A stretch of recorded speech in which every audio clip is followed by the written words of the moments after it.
आज हम शुरू करने जा रहे हैं पार्ट 1 रविंद्रनाथ के उद्गार।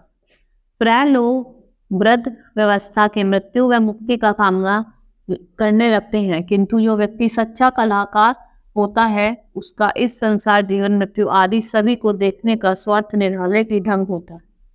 इस संक्षिप्त वृत्तांत में रविंद्र ठाकुर की मृत्यु के समय उनके उद्गार दिए गए हैं, जो शाश्वत जीवन की इच्छा और जीवन से प्रेम करने की प्रेरणा है कि आपको अपने जीवन से क्या होना चाहिए, बहुत ज्यादा प्रेम होना चाहिए। ठीक है। रविंद्रनाथ मृत्यु के करीब थे। एक दिन बूढ़े मित्र आए और उन्हें कहने कि अब मरते वक्त तो भगवान से प्रार्थना कर लो कि अब दोबारा जीवन में न भेजें। अब आखिरी वक्त प्रार्थना कर लो कि अब आप आवागमन से छुटकारा हो जाए, अब इस पाप इस गंदगी के चक्कर में ना आना पड़े। रविंद्रनाथ ने कहा, क्या कहते हैं आप? मैं और यह प्रार्थना कहूँ? मैं तो मन ही मन यह कह रहा हूँ कि हे प्रभु, अगर तूने मुझे योग्य पाया है तो बार बार मेरी पृथ्वी पर भेज देना। यह पृथ्वी बड़ी रंगीन थी, बड़ी सुंदर थी।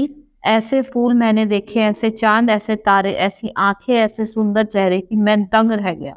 मैं हैरान हो गया कि मैं आनंद से भर गया। अगर तूने मुझे योग्य पाया है तो परमात्मा बार बार इस दुनिया में मुझे भेज देना। मैं तो यह प्रार्थना कर रहा हूँ, मैं तो डरा हुआ हूँ कि कहीं अपात्र मैं सिद्ध हो जाऊं कि मुझे दोबारा ना भेजे। ठीक है। मतलब रविंद्रनाथ की जो मृत्यु बहुत करीब थी, तो एक बूढ़ा व्यक्ति आता है, उनसे कहता है अब तो भगवान से प्रार्थना कर लो कि तुम्हें इस अफगान से छुटकारा मिला है, जो पाप है, जो बंदी से छुटकारा मिला। तो कहता है कि मुझे तो दोबारा जन्म चाहिए, मैं तो चाहता ही नहीं हूँ, क्योंकि मैंने है इतने सुंदर चेहरे, इतने मुख, फूल, सब कुछ देखे हैं कि मैं बहुत ही यहाँ पे आनंद से भर गया। ठीक है। बार बार मैं तो ये चाहता हूँ कि मैं तो परमात्मा से ये मन में दुआ कर रहा हूँ कि मुझे बार बार ये वाली क्या मिले कि अगर तुमने मुझे योग्य पाया है तो तुम मुझे बार बार मेरी पृथ्वी पर भेज देना। रविंद्रनाथ को बूढ़ा बनाना बहुत मुश्किल है। शरीर बूढ़ा हो जाएगा, लेकिन इस आदमी के भीतर जो आत्मा है वह जवान है, और वह जवान ही मांग कर रही है। ठीक है। रविंद्रनाथ को बूढ़ा बनाना बहुत ही ज्यादा मुश्किल है। वो क्या है, अपने को जवान मानते हैं।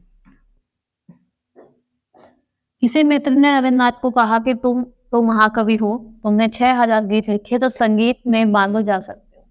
शायरी को लोग पश्चिम में कहते हैं महाकवि, उसका तो सिर्फ 2000 संगीत है, तो बांध सकते हैं। तुम्हारे तो 6000 गीत, तुम्हें बड़ा कोई कवि दुनिया में कभी नहीं होगा। तुम्हारे तो 6000 गीत हैं, तुमसे बड़ा कवि तो इस दुनिया में कोई भी नहीं। रविंद्र की आंखों में आंसू बहने लगे और रविंद्र ने कहा, क्या कहते हो? मैं तो भगवान से कह रहा हूँ कि अभी मैंने गीत गाया कहाँ था, अभी तो साथ बिठा पाया था और विदा का क्षण आ गया। अभी तो ठोक पीट कर तंबूरा ठीक किया गया था, सिर्फ अभी मैंने गीत गाया कहाँ था, अभी तो तंबूरे की तैयारी की थी। वो कहते कि मैंने गीत गाया ही कहाँ था, अभी तो तंबूरे की तैयारी करी थी। वो तो अब मैंने उसे ठीक करा है। ठीक है। ठोक पीट कर तंबूरे को ठीक किया है। ठीक है। एक वाद्य यंत्र होता है, उसे वहां मैंने क्या करा है, ठीक करा है। अब तो मैं गीत गाऊंगा। वह ठोक पीट कर तैयार हो गया था, साज बैठ गया था। अब मैंने गाने की चेष्टा करता, और यह तो विदा का क्षण। वो कहता है कि अब मैंने इसको ठीक करा और अब क्या हो गया, अब जाने का क्षण आ गया। उनकी आंखों में क्या आते हैं, बहुत आंसू आने लगे। और मेरे तंबूरे को ठोकने पीटने को लोगों ने समझ लिया कि वह महाकवि हो गया। भगवान से कह रहा हूँ कि संगीत का साज तैयार हो गया और मुझे बुधा कर रहे हो। अब तो मौका आया था कि मैं गीत गाऊं। मरते हुए रविंद्रनाथ कहते कि अभी तो मौका आया था कि मैं गीत गाऊं।